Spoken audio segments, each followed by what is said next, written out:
Exactly. Exactly. That's how stupid. Like they'll be like draining my head. So that was Curtis. No, that was Delilah. Oh, that was the stand. Oh, that was the screw.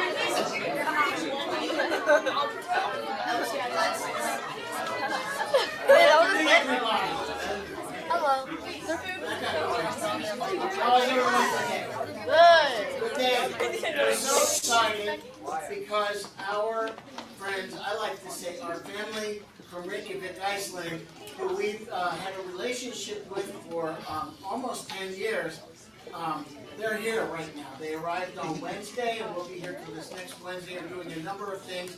Today's their day to spend a lot of different activities with our own students who often are just here on Saturdays. So we're very thankful that they're here and they're playing with us, and we're having a good time. We thank all the families that are supporting our hosting today and letting us show some good Philadelphia hospitality. I'm very excited because a very significant member of the music prep family is with us today, and that is Sheila Browne, Professor Sheila Browne, yeah? Okay, sure. Professor Sheila Browne. Sheila is a violist who actually grew up in this program, has been the viola professor at the North Carolina School of the Arts, University of Delaware, and was part of initiating the Juilliard School's CGYM branch, CGYM facility, and is now at the Lynn Conservatory, part of Lynn University in Florida. And we just found out in recent times that she is going to be spending time both here in the Philadelphia area and in Florida. So while we found out she is available to work with our students today, we snagged her. So we're very thankful. If you'd all welcome this professor.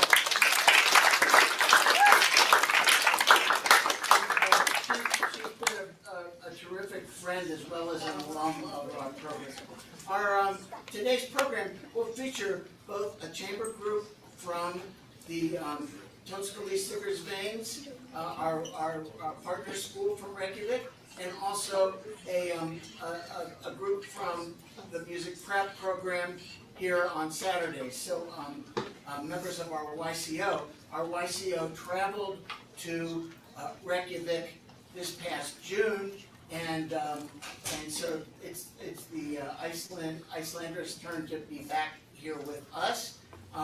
My hope is that every one of you who are moving through the program will get a chance to be part of the YCO and travel back to Iceland when it's our next turn to go visit Iceland. It's an amazing place, and maybe the only thing that's even more amazing than Iceland itself is the people of Iceland. So we're really thrilled you all are here, and we'll take it forward. Our first group is playing the Dvorak Terzetto, and I am just naming them by first names because I spend a lot of time messing up their names. But we'll hear from Zarifa, Luna, and Ronya, and they'll be playing the Dvorak Terzetto.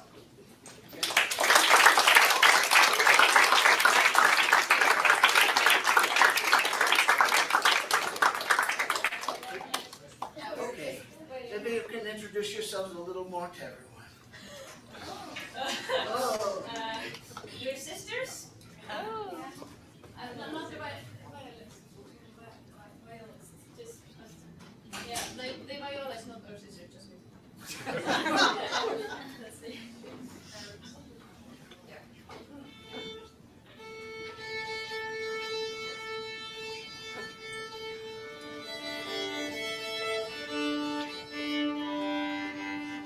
Do you have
play twice as loud. Yes, we really want to hear the viola parts. You know, Philadelphia is one of the greatest viola cities on the planet. When I was in this program, everyone wanted to hear every note of the viola part. And I tell all of my students this because it's very special that the viola is so well supported in the tradition of this town. So I want to hear a lot of core sound. You can play closer to the bridge, heavier arm weight. And actually that goes for all of you. You know, you can be much more soloistic here. Okay, really enjoy the different colors when it's forte. There are a lot of extreme dynamics in this work, right? So you can really bring out the different colors, okay, especially the more vigorous stuff to start. So why don't we start one more time? Also, when the two of you have things together, as you often have, like at the ends of bars, those sorts of things, if you can lean towards each other, look at each other, anything to really move the energy through the bar, that also helps the cohesion of the group. It keeps things moving forward, right? So you don't feel like, oh wait, are they gonna actually show me where the next downbeat is, right? So they don't leave you hanging, right? So let's just try it one more time. And now I have a score, so that's even better.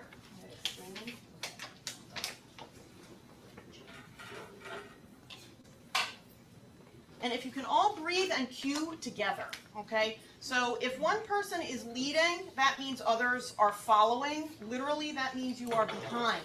So if everyone breathes together as a unit, then the ensemble is terrific.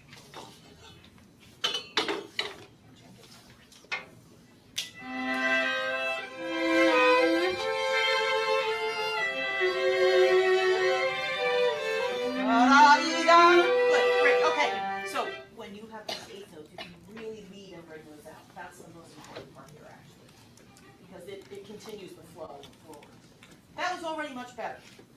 So when I say breathe, we of course have two choices. We can inhale or exhale. I think you should try exhaling at the beginning. Yeah, exhaling is usually something that we don't hear about. My teacher, Karen Tuttle, who taught at Curtis here in Philadelphia, also at Juilliard, where I studied with her in New York, she would always talk about Pablo Casals, the very famous cellist, who set all the characters and tempos mostly by exhaling. So that's what we learned as violists, to do something like, you can think 3, 4, da da da dee. Okay, so you can even say out loud, if you want to count 3, 4, and move into the downbeat. It helps a ton, because also what happens when you breathe out to your shoulders? Yes, they go down. When you inhale, you fill up your chest so your shoulders go up. When you exhale, you lower the stress level. Yeah. So it's weird at first, but just keep working on that. You know, you can cultivate that like any other good habit. Yeah. Do you want to say it together? 3, 4, and start? Okay.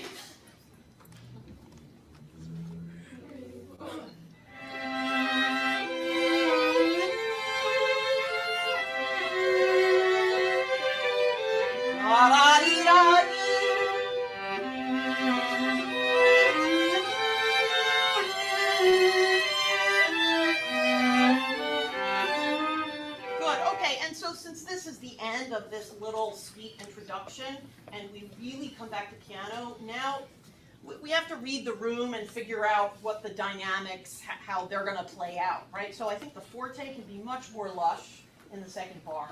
I mean, this is Dvorak. It just doesn't get better than Dvorak. Of course, that's what the violists always think about Dvorak. You know, he was a professional violist. He was a pit violist, right? So the richness of the quality here of the forte can be much more. And then can this be sweeter and lighter into the piano? So we really have just this whole palette of colors. If you're going to count 3, 4, I don't know. I don't quite get behind that. So if it can be 3, 4, dee, da, da, right? So you really are showing us the character even by how you prep, right? So it can be also much louder. mezzo piano is over speaking voice. If piano is speaking voice, this can be quite soloistic, right? It's only the three of you. Play to the behind the TV, you know, out into the corridor, into the hallway. 3, 4.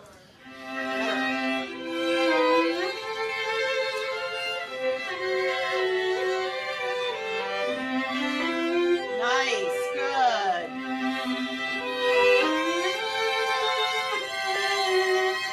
Go on.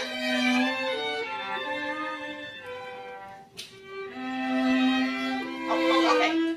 When I meant go on, I meant like don't take your repeat, but that's okay. Yeah, it's okay. We'll do it one more time. And this, of course, you're moving by yourself here. So can you really show us that? You can even take a little time the second time. Okay, that's the sweetness of the end, the tail, right, at the end of this first phrase. That was already so much better. The sound of the group has really blossomed. It's much more like orchestral now. It's a richer soundscape. So don't forget that, because you just really want to play your heart out always, but especially for Dvorak, right? Yeah, yeah. Try the whole thing one more time. I feel like you're blending the sounds better now too, okay? And you actually are like the bass. So if they can't hear you, it's difficult for them, you know, to know what to do. Okay, you have to be the rock in the foundation, because we don't have a cello here. So you're actually fulfilling several roles. Sometimes you're actually second violin, sometimes you're the melody, oftentimes you're the cello and the viola kind of simultaneously, right? So maybe you can think more cellistically in terms of that dark, rich sound. And this can be much bigger. And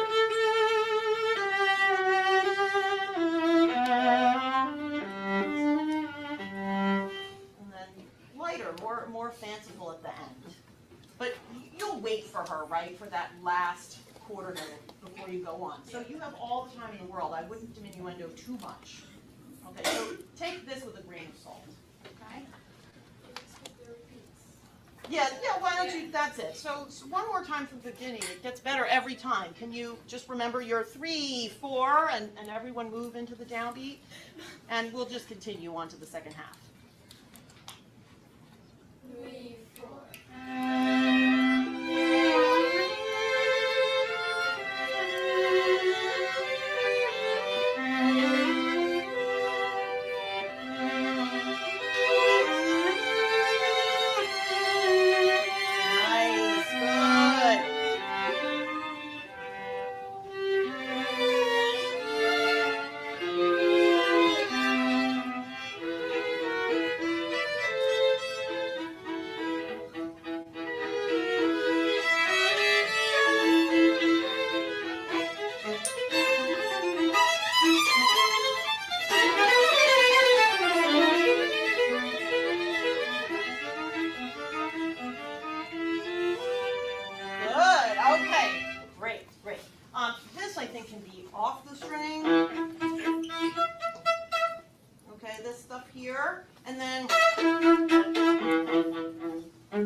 I wouldn't worry about being too loud if that even would be a concern. But just really go for it. This is much more athletic at A, right, when everyone has the 16ths. So I would just go for it so we can change that texture. Okay, let's do from the second half one more time, just because these are important too. Okay, so the grouping is almost always 4-1. Ya-da-da, dee-da-da. So you are the glue that's keeping everything together. Anytime anyone has moving notes like eighth notes on beat 4, tends to be over here. I think you two are being very kind and coming down a lot here so you can hear her. But maybe it doesn't have to be quite so like on eggshells. Yeah. You know that expression we use. Yeah, so you can just encourage her to play out more. I think once it's off the string, it will also be easier to hear, right? The texture will be cleaner and clearer. You want to do from, and we have these swells, right? These waves with the hairpins. We can bring that out more in the group, starting in the second half? Do you want to start right there at the repeat? Okay, so let's do the same thing. 3, 4. You can even take a step. Sometimes that's really nice, like you're stepping into this tempo, right? Into the groove. So you can you do all of that at the same time? Say 3, 4. You lift your leg on 4. 3, 4. Yada da da da da. 3, 4.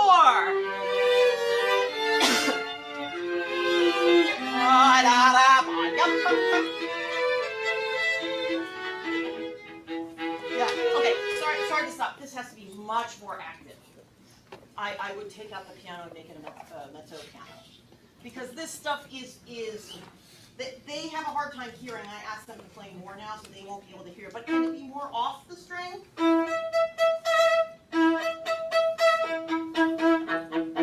You know, I wouldn't worry about doing, if you don't like that fingering, I would just do it in first. Okay,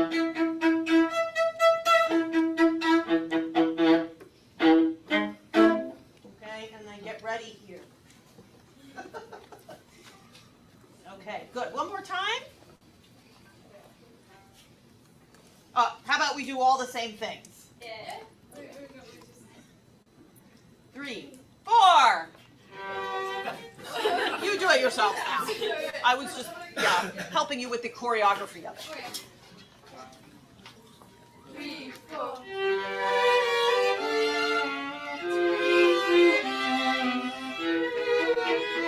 That's it.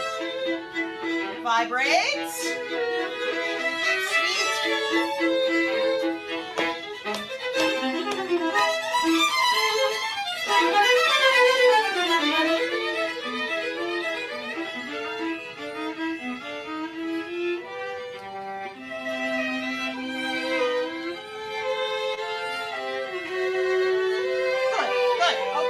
Nice. Yeah, I think when we had the fortissimo, it was really vigorous and more together now. That's great.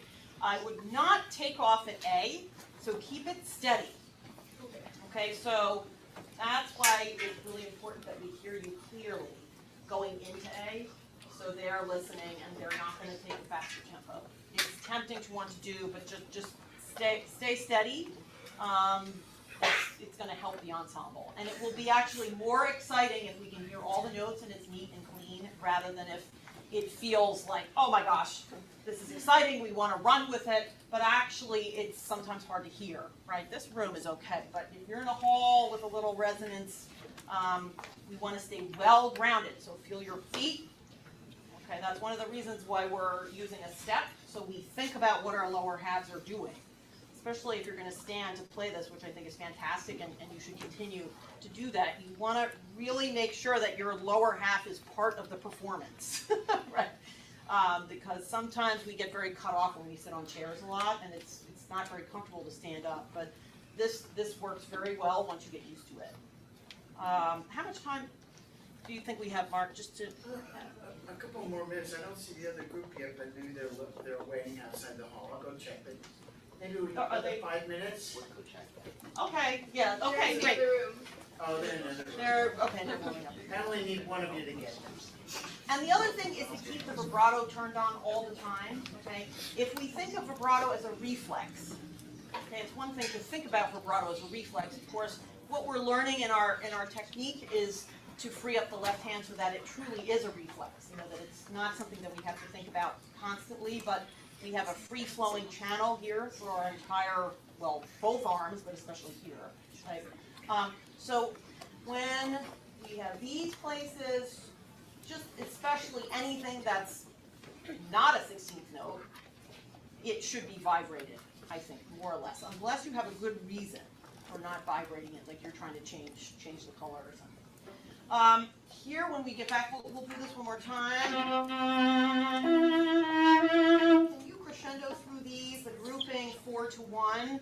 You want to crescendo through that.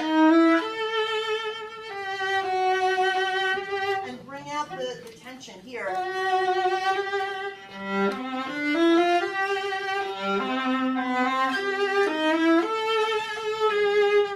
Okay, so you can really open up the sound into the forte. And actually, you're doing a lot of the leading from the bass, if I can play the bass here.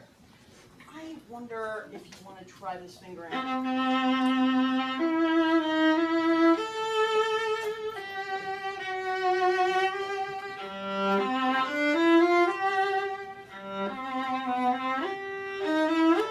Maybe you don't do that, but I would start in third position.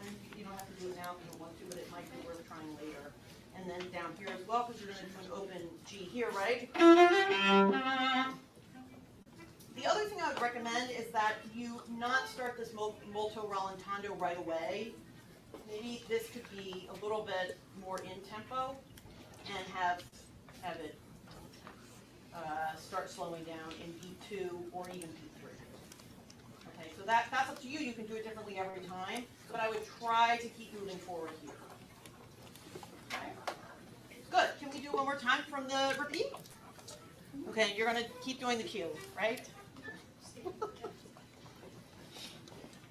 3, 4. Yada. Vibrate off the string.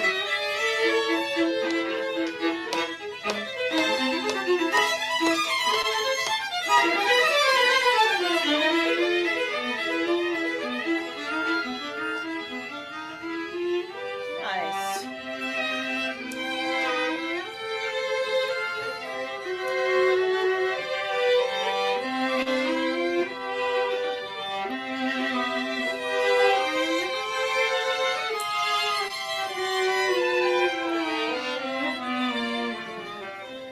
Good. Okay, so once again, the violist gets the final word.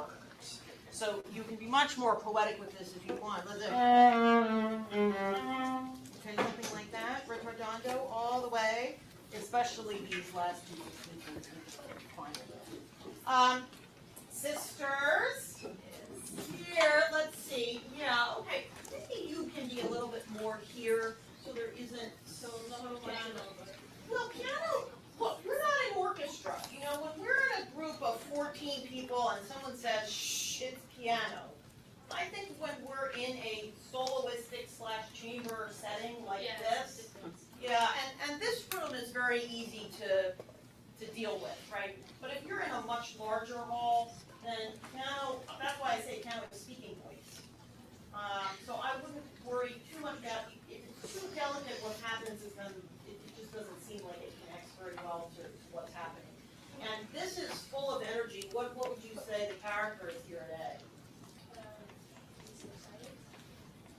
Yeah, I mean, it's like starting to bubble, right, before it boils over. So we want that feeling of excitement. Maybe it's a little under wraps, right? But if it's too light, I don't get the tension. More like that sort of stroke rather than right? Because we had that at the beginning, right? Now we're moving on to a different part of the clock, for example. Okay, yeah. So you want to try that. And I think you're doing great here with your strokes. This is nice. You can even back off more from the sforzando at the beginning of the bar and then grow to the middle of the bar.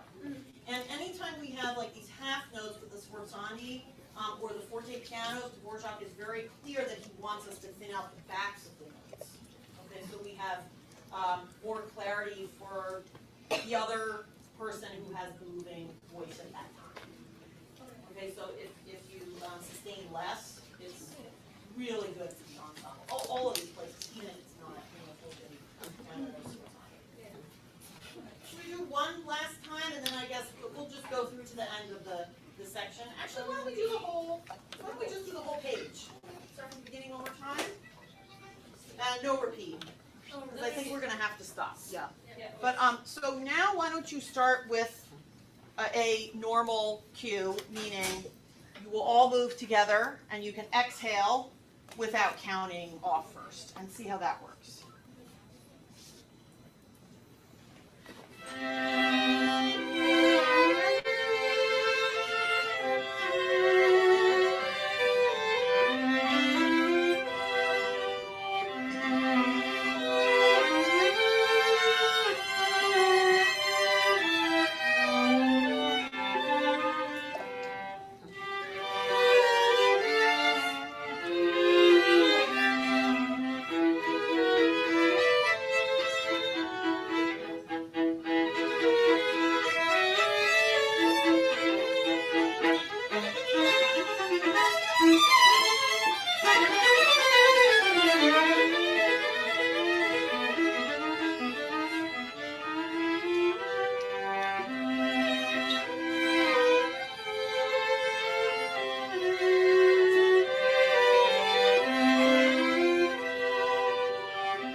your score. Who gets the score? Yeah, wonderful. Nice to hear you. Good job. Sounds great. Okay.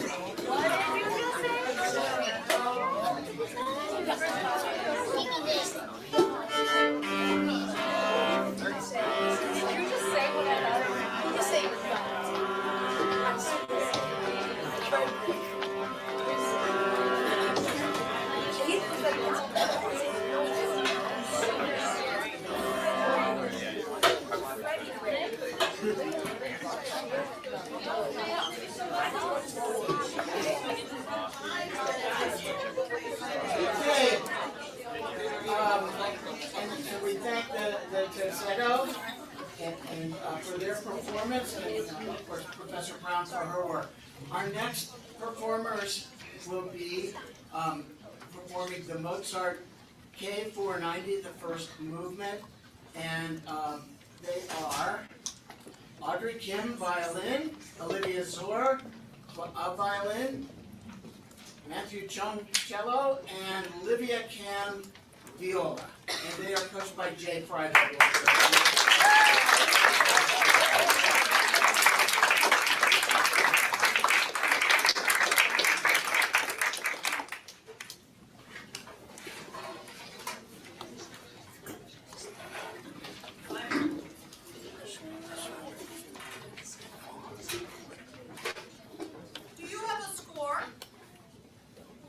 I just wrote up to the office a while ago to see if somebody would send it down, but nobody seems to have answered. Sorry. We're not playing the full piece, by the way. We're going up to the recapitulation. Okay. Is that okay? Sure.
And he suggested an interesting bowing. I'm wondering if you're interested in trying it at the over. So you start up bow. And then he would say, well, you know, it's all back and forth this way, so what does it matter? You should be able to start these fast passages up bow as well as down. So you're going to do da-da-da-da-da-da-da-da, and end up like this. Okay, because what happens with this bowing is we can do anything with any bowing if we know what the intention is of the phrasing, right? But certain bowings push us in a certain direction, right? So if this is a nice up bow, it's actually coming into the middle of the bar, which is weak, right? What's the strongest beat for a classical chord? 1, 2, 3, or 4. That's it. So, do you want to try it and just do it slowly once? It's a great exercise to be able to start anything backwards, well, backwards, right? With the bowing you're not used to.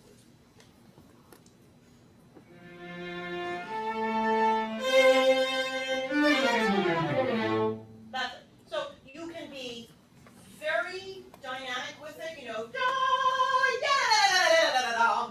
right? But we're going to end like this in a very generous, open sort of way without kicking. Okay. You want to try it one more time?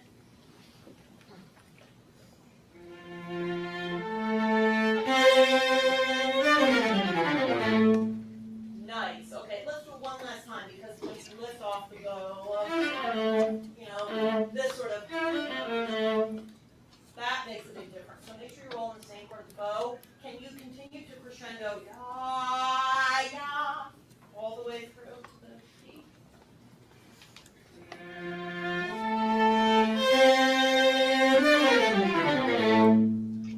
Good. Okay. So maybe it's not quite as clear as what you're used to because you were doing a different part of the bow. You don't have to use quite so much bow in the first bar if you want to keep it more in the lower half. But it's an option. Okay, and it's nice to know you do that. I see. That's right, because you're doing it here. Now, when we have these sorts of figures, I hear people doing this. So what we just decided was that the first beat is the most important beat in classical music, right? So in this era. So should we be going to beat 2, do you think, in these areas? Probably not, right? Okay, so can we try that? So I'm seeing this here in bar. What bar is this? I can't read your numbers. 9, 10, 11. All of these bars. Okay. So whenever you have an appoggiatura, dia. So I liken it to a curtsy. Dia. Okay. So it has that graceful elegance that we know Mozart should have. Let's try from the beginning one more time. So can there be more expectation in the first bar before it erupts? So you want to continue the energy. You can try an exercise where you do portato.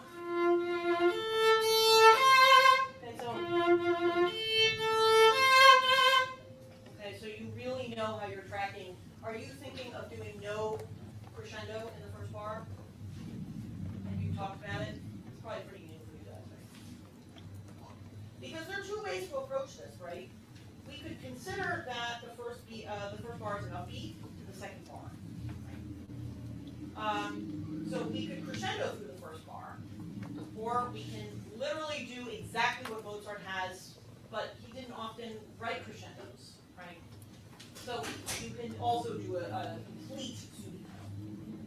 Well, let's try it both ways and just see. I mean, these are the sorts of things I know probably you don't.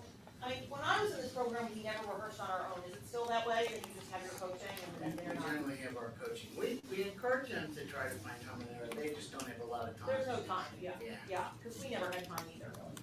So let's try, especially since we're going to start up one more time, to think of it as an upbeat to the second bar, okay?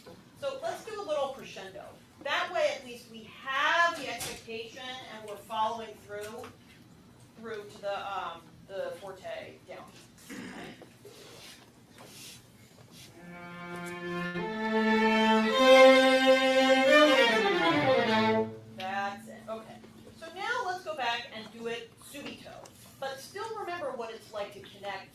into the second bar. Okay, I think that's going to make a difference. So you can shape the first bar.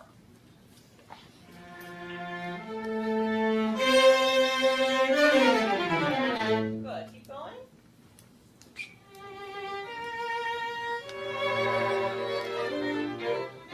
Good. Okay. What is different about the second bar as opposed to this time? The harmony is much tighter, right? It's more tense. So what will you do with the bow in order to show us that, you know, we had a C for the second bar and now we have a C sharp?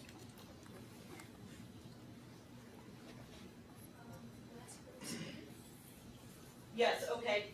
And digging in maybe so we have a more tense sound because we're going to go for a more tense color. Is that what you're going for? Yeah, great. Okay. So can you show me that then? So this is more mysterioso, right? Because it's all under wraps. It's still all under the piano umbrella the second time, right? Okay, great. And then I know there's a caret on this jump off. Just make sure that it's strong. Okay, for anyone at the tail of this second phrase. Okay. If it gets too kicked, then once again we have the issue that second beat is strong and it should be first, second.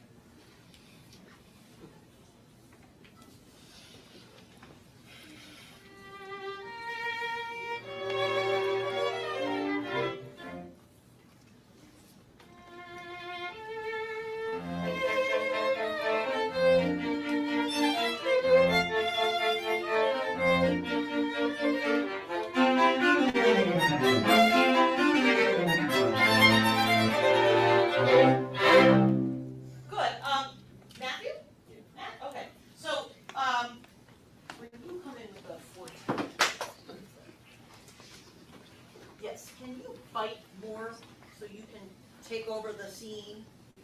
Okay, so start with more of a hard consonant on the front. Yeah, that will help to bring your part out from the get-go. Okay. Livia, okay. Can I hear you right there behind?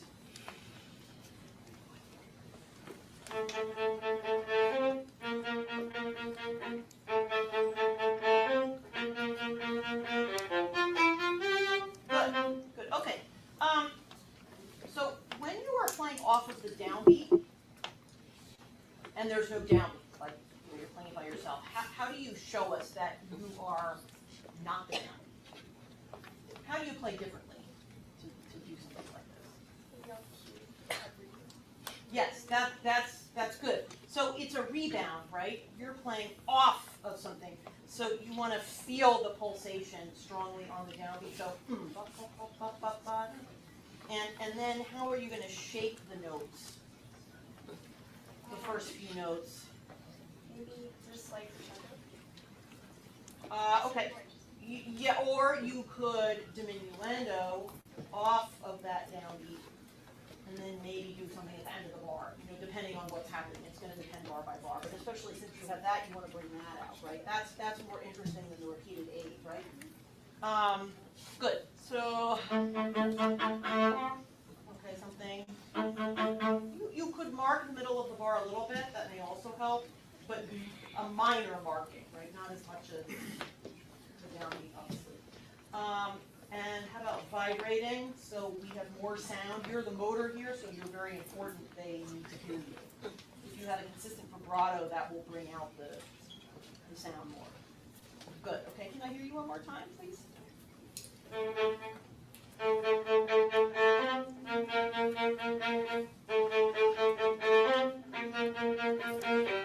Good. And this is an upbeat.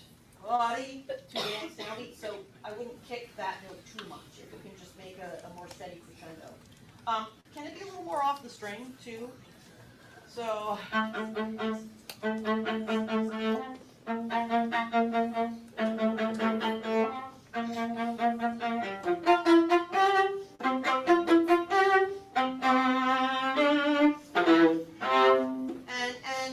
I appreciate the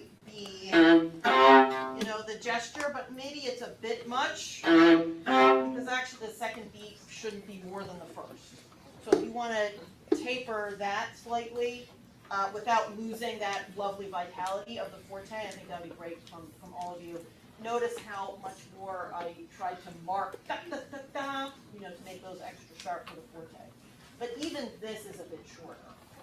Okay, so extra articulation, a little more vibrato, all of that will help so that they hear you, right? They really need to keep track of you.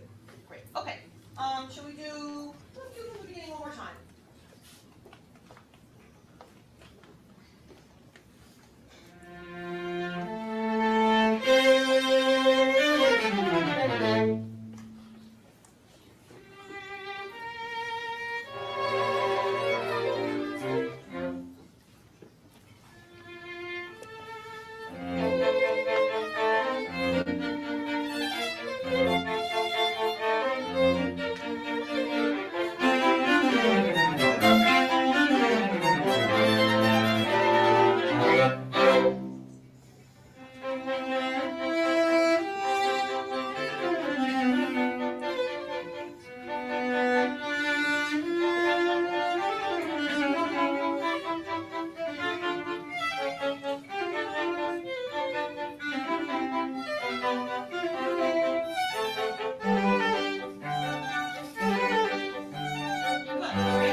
It just kind of depends. It's more maybe the European model, but it can be helpful even just to practice that way to get a feel for the difference.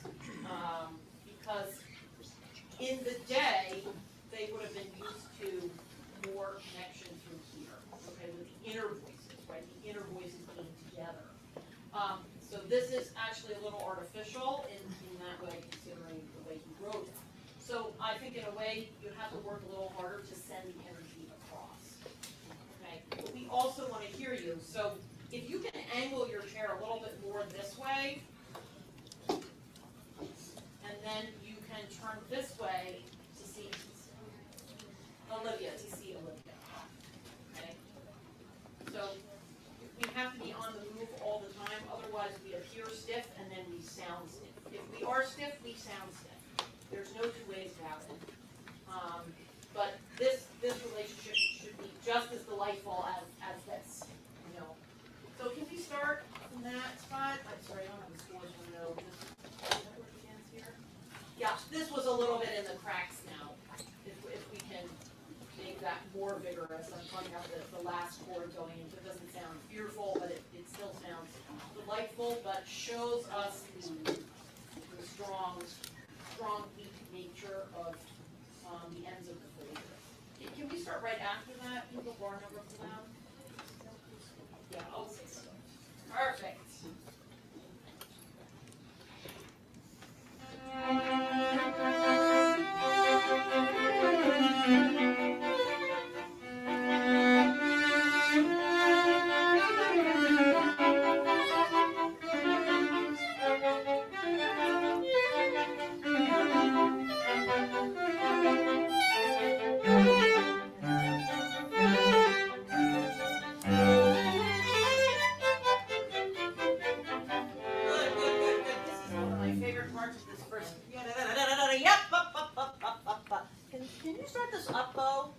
And then actually this can be up too. Oftentimes people say all of Mozart is operatic. So right? It has that bubbly, happy sort of feel to it. Let's see, Olivia, where is that for you? Can you do the same thing that you do all this up bow? So if you start at the tip or closer to the tip and then you come into the frog, you'll make a natural crescendo. And then you'll be at the balance point to have these off the string strokes be bubbly and like bouncy and lively. Okay, why don't we just try that this time? This could still be more natural for the tweet.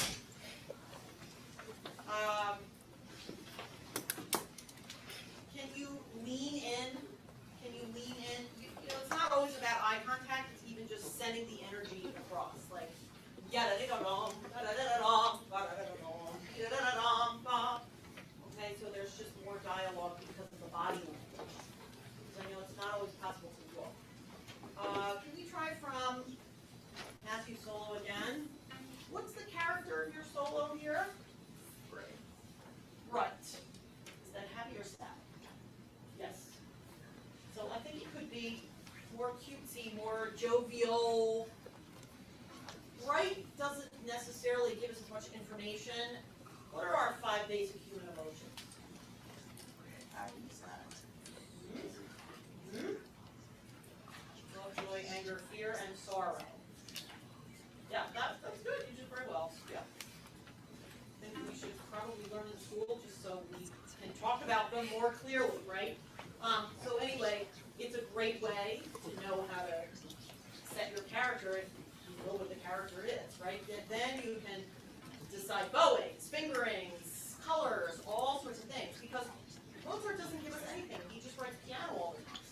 So, you know, that's many different emotions. I think you could be more playful. Want to start there?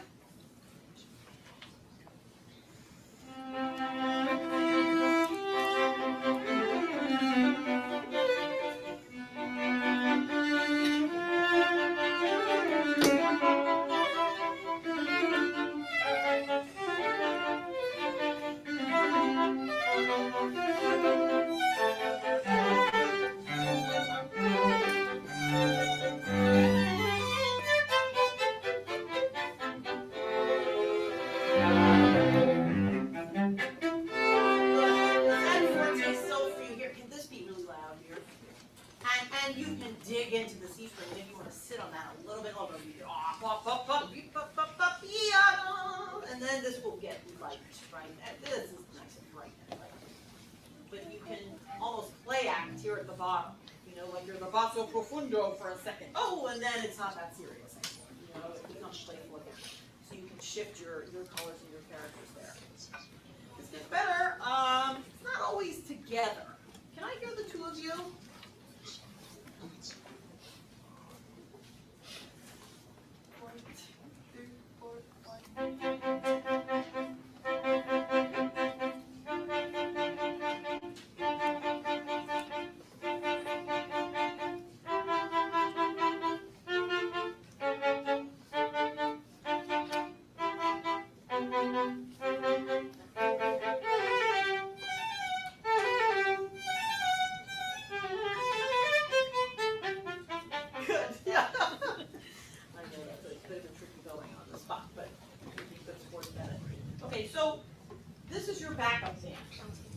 How do you feel?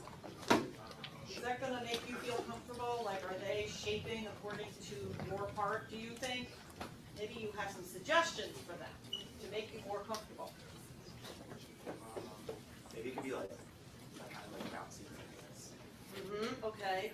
And is there a certain bar that you're going towards that you could tell them so they can shape so it's not just the same every bar? Probably towards like 17. Yeah. 18. Oh, there you go. Yeah. Well, that's I mean, definitely through here, right? To here and then continuing, I would say, like, yeah, exactly. And then again, da da da, yeah, da da da, yeah. Right? Yeah. Okay. So tell them what's where this bar is also, so they know that they have to be crescendo into that as well.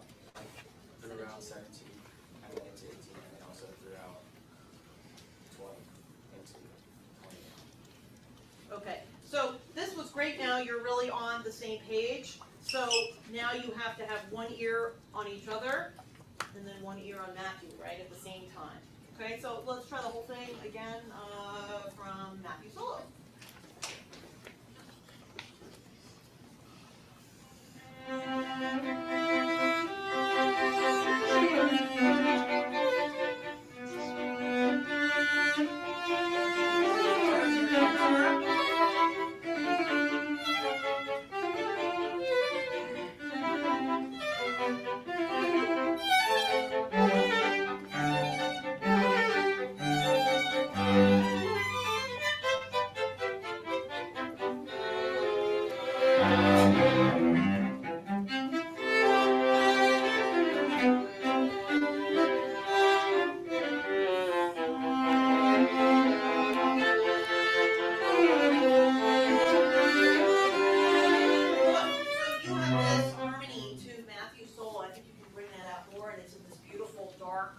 register on the G string.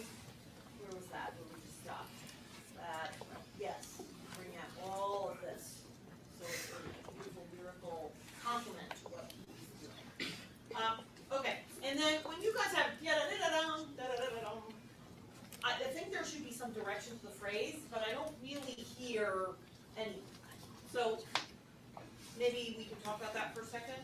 Is it getting a little bigger as you go? Like, what's going on in the conversation? Are you sort of feeling each other out at the beginning, and then all of a sudden it starts to get more of a heated discussion or something like that? Okay, so it's going to stay calm the whole time and the same. Excited. Yeah, okay, good. So maybe you can bring that out. I mean, if it's all under wraps and it's all piano, you can do that too, but it seems like there's some dialogue and it's developing, right? So even though there are no dynamics, that doesn't mean you shouldn't play with dynamics, right? But you have to think like it's an aria or a conversation, right? We could be talking, we could be singing, we could be dancing, right? These are some of the things that sometimes people talk about in terms of what are we looking for? What is this, right? So anyway, let's do it one more time so you can shape the phrases more. And then, can you hear him out of the corner of your ear, so to speak? So you can really lead him in the direction that he wants. When we are accompanying soloists, we can easily make them feel extra comfortable and encourage them to play their best, or we can easily derail them also by not really checking in with what we're doing. It's almost like you want to crawl in another person's skin, is what my teacher used to say about playing the inner voices, right? It's almost like we want to know what they're doing before they know what they're going to do. And of course, they will return the favor when you have melodies as well. And it's a lot of multitasking, actually, isn't it, right? Because you're keeping track of your own part, your partner's part across this way, and then what's going on here, and then, of course, other things, too. So that's why, of course, you're working on all of these different pathways. But the shape of the line, I think, is the most important one, to know how the line is intensifying according to the solo. Can we do the beginning one more time? Because I think we have to wrap up. Yeah. Do they have time to just do Sure. the first half Sure. one more time Sure. to solidify some of these things? Okay, and don't forget about more crescendos. This would be so much more fun. Laugh all the way down the hill. Okay, so even though this is a piano here, you can even consider diminuendo through 29 and into 30s. Okay, that's where Olivia uses. Yeah.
we've come to the end of this master class. It's time for people to go to their next rehearsals. The SDK folks who are staying here, we're going to reset the room a little bit with our CDO as well. And those of you who are ready to head on upstairs.